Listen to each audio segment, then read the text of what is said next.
The following is a presentation of the Matt Talk Podcast Network.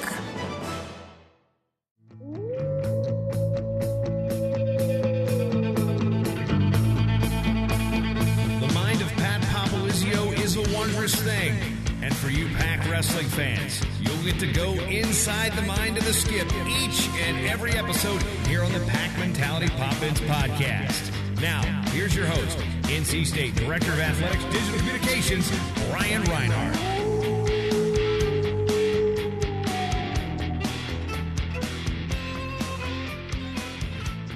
Two great home duels this weekend for the NC State wrestling team take center stage on this brand new episode of the Pack Mentality Pop-Ins podcast.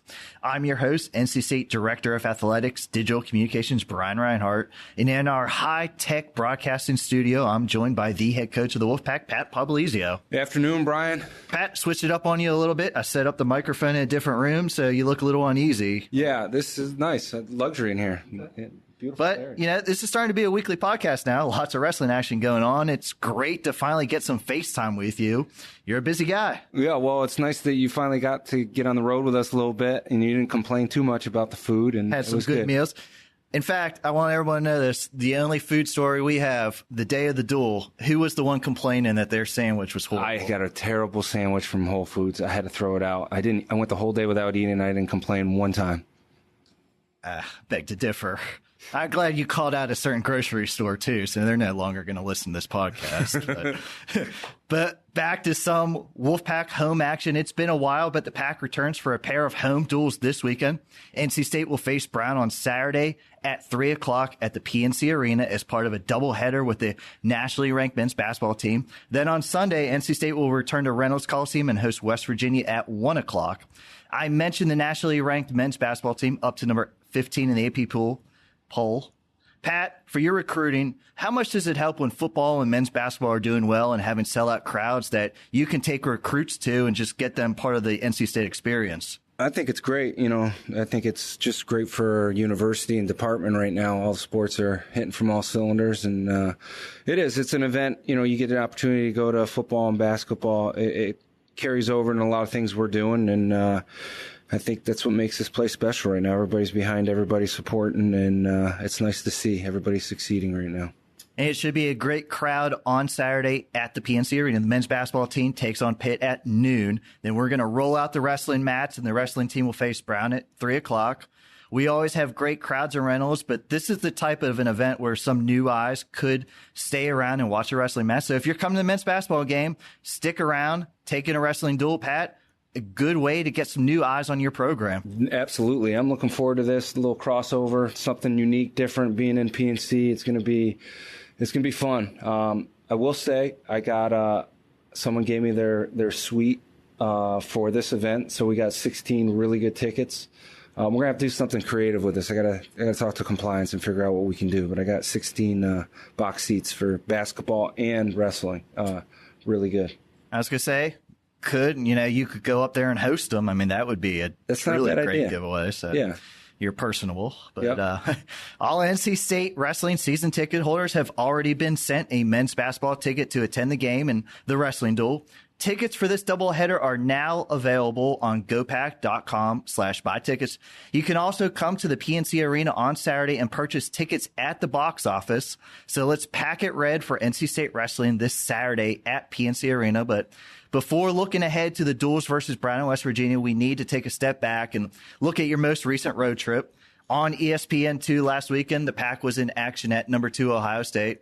Pat, I think the first thing that people are asking about that duel is the status of a couple of your guys.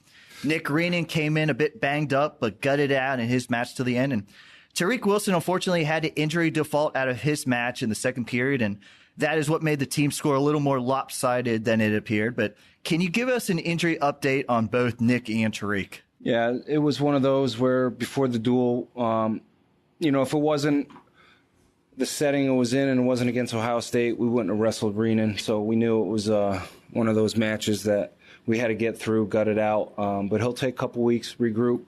Nothing major there. We're just in the time of that year and the schedule. We're fortunate enough to do that. Give a couple guys a rest. Tariq, the positive news on him is his X-rays came back negative, so we're waiting on one more test. But expect them both to be back pretty soon. Right now we're non-conference competition month of January. ACCs will be at the end of the month when we start dueling ACC teams. So, we got to make sure we'll have our full lineup ready to go for that. So anybody banged up right now, we're going to rest, recover, and get ready for ACC duels and the ACC championship and NCAAs. That's our focus.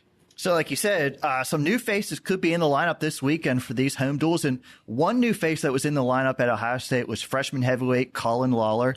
Came out of redshirt and wrestled in a packed singlet for the first time against a top 20 opponent on the road. No easy task. Pat, Colin didn't pick up the win, but he fought hard. And in the first period there, he avoided a pin after he got caught and just worked really hard to get out of it. What did you see in his performance? Yeah, that's a tall order to do, throw a true freshman out in that environment. That's his first college dual meet that he's ever been in. And, obviously he's against a great team, great environment on TV. So, it was good. I think his composure, and a lot of guys in that position probably would have given up the pin. He fought off, and he showed a lot of will and fight, and that's what we're looking for in our guys right now. Even though they're young and inexperienced, we know they're going to make mistakes.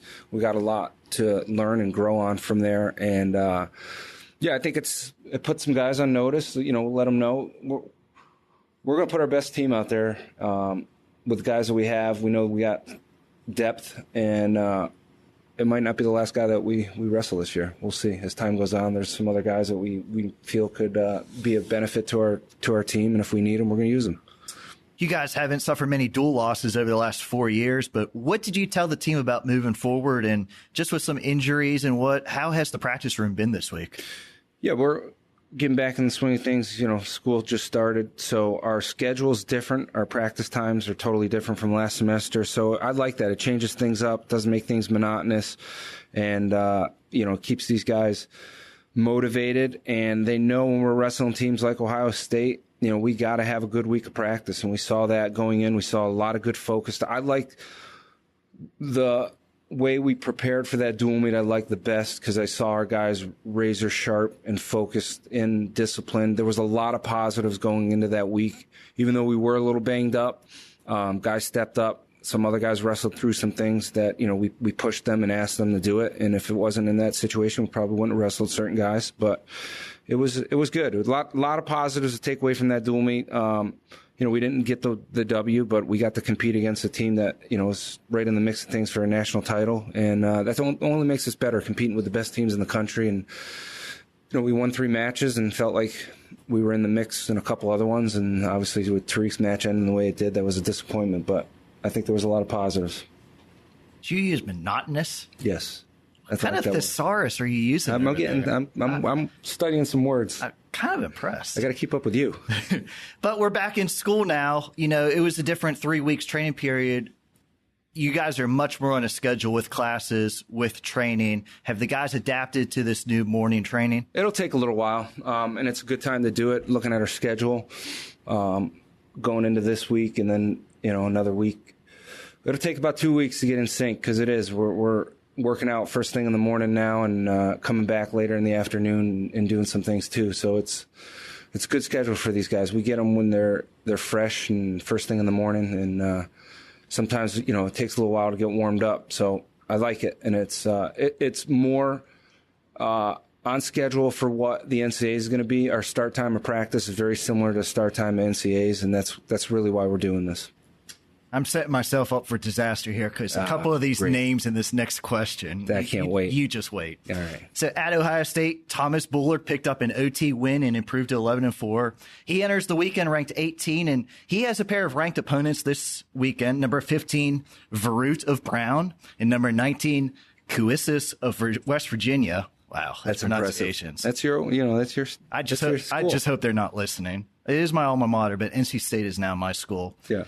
Big weekend. Thomas can really make a statement with 2 ranked opponents. Absolutely, and he needs to. It's his time.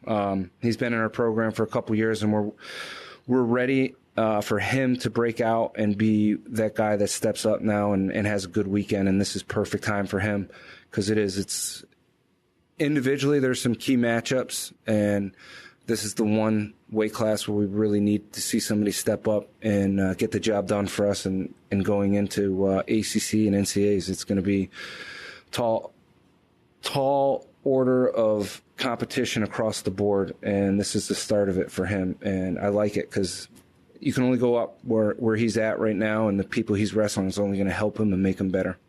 And around the duels against Brown and West Virginia this weekend, the Wolfpack Wrestling Club is hosting their annual fundraising casino night on Saturday at Tally. And on Sunday, we're recognizing many alums that will be in attendance with an alumni day. And you've been down here for a while at NC State. The support from alums has really got to please you with the pride that they are taking and what you guys have been accomplishing. Yeah, absolutely. That's been a big part of the success overall with our program, is continuing to grow the fan base and involvement of local people within the community. I was just reading our marketing report.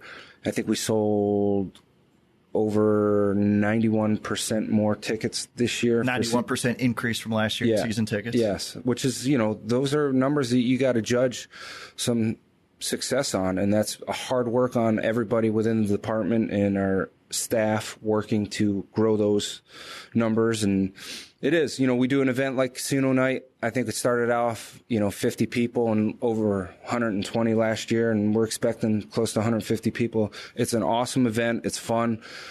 All the proceeds go to a regional training center, which those guys are out of Colorado Springs right now. Funding all these guys is not cheap, and they do their part by producing, and we want to do our part to make those guys happy. And registration is still open for Casino Night. Just visit wolfpackwrestlingclub.org for all the details. Any Wolfpack fan that wants to come and support NC State Wrestling is invited to Casino Night, so we hope to see a lot more people there. And Pat, per your contract for doing this podcast, you've been the featured guest the last few episodes, but I now have the clearance to once again have an invited guest on. So this episode, I visited with redshirt senior Sean Fausz after a recent workout. Constant talk about how he's able to get it down to 25. But as the coach of the Wolfpack, in his 4 matches, what have you seen out of him on the mat? Yeah, he is, and we get that a lot. But Sean does everything right, and that's why he's able to wrestle at that weight class and look big. You look at certain guys across the country in different weight classes, and you look at him like, wow, that guy's really big for the weight class. And, he's one of those guys. I think part of it's because he's tall, too, but he does do a great job with the discipline, making the weight. And, we waited second semester really to get him in swing with making weight, and he's done a really good job. We had one little hiccup. We knew that, but that's part of what we're doing and why we're competing when we are. And we fixed it, and looking forward to him, as the postseason arrives. I think we're in a good spot where he's at, and he's dangerous. He's one of those guys that it's all about matchups for him, and it doesn't matter where we're at when it comes down to seeding or rankings, because he's a guy that's going to be right in the mix of things. I see you didn't comment on your contract for the podcast, so you must be getting paid pretty good for this. Yeah, absolutely. I'm gonna renegotiate after this year. So, hey, we're just glad to have you on. This is like 4 in a row. This is a new record. This is. But consistency is key. It's certainly going to be a fun weekend of home action for the NC State wrestling team this weekend. Again, the Pack will host Brown on Saturday at 3 at PNC Arena, then host West Virginia on Sunday at 1 in Reynolds. Pat, good luck to you and the guys this weekend. Hoping to see 2 great crowds coming out to support NC State. Yes, we need it. It would be great to have a good crowd and be a lot of great wrestling between both teams, as they have really good individuals, and it should be a fun weekend of wrestling. We're now joined on the Pack Mentality Pop-Ins podcast by Sean Fausz, a redshirt senior from Alexander, Kentucky. Sean, welcome back to the podcast. We had you with Hayden following your ACC championship win last March, but this time you're all alone in the hot seat, so thanks for sitting down and catching us up on your season. No problem. It's good to be back. You seem to be in a good mood today. You walked in with a couple of Big Macs from McDonald's, but all kidding aside, everybody talks about your weight cut to get down to 125. You have seen a lot of action lately in 4 duels, probably more than you've seen over the last 2 seasons. So how has the weight cut been compared to these other recent duels? Being in my redshirt senior year and my 5th year overall at 125, I've kind of got a system down to where I make it pretty much the same as previous years, and got it down to science. I was going to say, Pat often comments that you might eat more times in a day than he does, but you just have to eat smart. Where did your knowledge of what to eat, when to eat during a weight cut come from? My foundation definitely came from my dad, who was a bodybuilder. So I learned a lot of the nutrition and supplemental stuff like that from him, and learned more over the years. How does NC State, we have a full-time nutritionist, how does that help you? It's definitely a great resource that I can take advantage of, and we have the opportunity to use here at State. So put you on the spot a little bit. What does a day of eating look like for you during the season? People say you don't eat at all. Let's prove them wrong. No, definitely no skipping meals here. Just restricted diets, that's for sure. Breakfast is usually probably one of my bigger meals closer to weigh-ins. That will be like a thing of oatmeal with a scoop of protein powder and some peanut butter. Lunch is a little smaller. It'll be something like an apple and peanut butter, or something even smaller than that. And then lunch is usually chicken breast, spinach, and then maybe a small carb or something. What's the one food that you miss during the season? Oh, I think so many, but probably just something more sweet, because I don't consume a lot of sugar during season. That's a big thing. And over the last two seasons, it's been very selective what duels and tournaments you have competed in. Is that something you and the coaches have to sit down and figure out well in advance, or is it just kind of week of? How does your schedule come about? It's definitely something we plan out before season. We do that to keep me fresh, as I need to have a limited number of weigh-ins. However, this year had a little bit of a change of plans, as I didn't weigh in that second day down in Florida. So a little bit of a change this year. And one thing most people notice is when you are in the lineup for a duel, NC State usually draws for starting weight rather than just starting at 125. What's the difference for you competing first in a duel only an hour after weigh-ins compared to going later in a duel to give yourself a little bit more recovery time? It's definitely a huge impact, as the difference between 1 hour and even something as small as 1 hour 15 minutes. Every minute counts, and it helps. So that's the reason why we draw usually, and I don't know, just you need that time to recover when you're cutting a lot of weight like that, and so we draw since usually you start at 125, drawing gives you a chance not start later in the lineup and give me more time to recover. But just like South Beach, and you can draw 125, you have to be mentally prepared to be out there first. Yes. So speaking of recovery time, you missed a lot of the summer training because you had surgery following last year's NCAA championships. When exactly did that injury happen, and how did it affect you at the end of the season? It happened in the second match. It was the final takedown in overtime. Is when I heard it. It made it very difficult to make weight that second day, as I couldn't really run or do much on it. So it was I don't know how I made weight that next day, and then it definitely impacted me that next match in the consies that next day, as my offense just wasn't there. I couldn't really do much off the ankle. I was going to say, it seems you never really have to sweat away and you always get there. Was that the hardest weigh-in that you've had?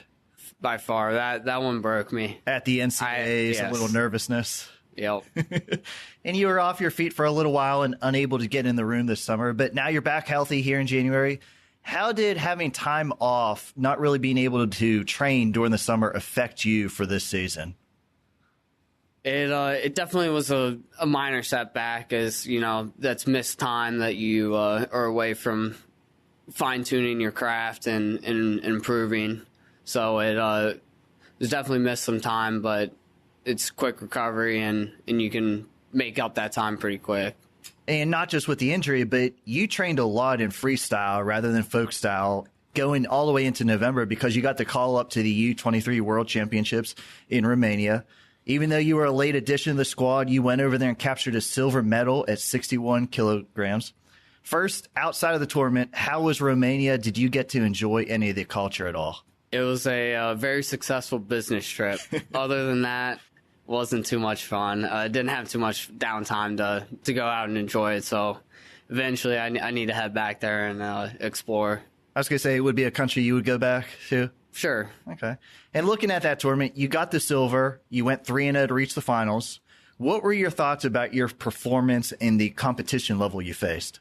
I would have to say smart. I wrestled very intelligent, very stingy, and that's what you got to do to beat the top guys at any level. Now, were you aware of who you were competing against, but since you're not really international yet, they were just whoever you were facing, you faced? No clue. Just put on the correct color singlet and walked out there. Back to college wrestling. Last time out, you scored a major decision at Ohio State. Probably should have got some more back points in a few of those spots, but still got the bonus point win. Now, you're from Kentucky. It was about a 2-hour drive, and I saw you had a strong group of family and friends up there to see you. Do those people make it down to Raleigh often, or was that more of a home match for you? By the number of people, that was definitely a home match. I had probably at least 8 to 10 people there in person, and probably many more watching on TV. But I would say at least my sister's in school, so she doesn't make all of them. But my dad makes basically all my matches. He'll make the drive every time. And we're gearing up with a couple more months of duels and then both the ACC and NCAA championships. You have to go out and defend your ACC title and then on to your final NCAA championships. You've been close at the NCAAs. What do you have to do to earn All-American honors and compete for a national title here in your last season? Just got to stay healthy and stick with what has brought me to the success that I've already had. When you go internationally, what weight are you going to compete at? Definitely 61. Definitely. Say a couple more pounds. I have a little bit of a dilemma when it comes to the Olympic years, is that's not an official weight. So for World years, which is 3 out of the 4 years of the training cycle, I'll be at 61. And I'll get you out here on this. Going to talk a little academics. You are majoring in electrical engineering, and that just sounds like a tough major, but you've been an academic All-American each of the last 2 years. What kind of challenge is it for you to balance that major with practice and with maintaining your weight? It's definitely a tall task to handle. Definitely had some bumps along the road. It wasn't always as pretty as what you think, but I've got it done, and in this last semester, I got basically 2 classes left, and so that's fun and a relief to be that close. And you are on pace to graduate this semester, right? Correct. And I'm assuming wrestling freestyle is definitely an option once the season comes to an end, but with a major like electrical engineering, what type of job would you be looking to get into? It's definitely something I want to use as I'll probably, hopefully, be able to find a good part-time gig. That way I can still get the work experience for engineering and still train. So, yeah, I'll be looking around for something in that. Sean, once you get that job, we're going to be hitting you up with a donation for the podcast. We could even get you a sponsored segment about nutrition. But thanks for stopping by today after your workout. I know all of our fans look forward to seeing how the rest of your career is going to go play out. Appreciate being on here. I want to thank everybody for listening today. This is your Pack Mentality Pop-Ins podcast covering all things NC State wrestling. Until next time, Wolfpack wrestling fans, go Pack.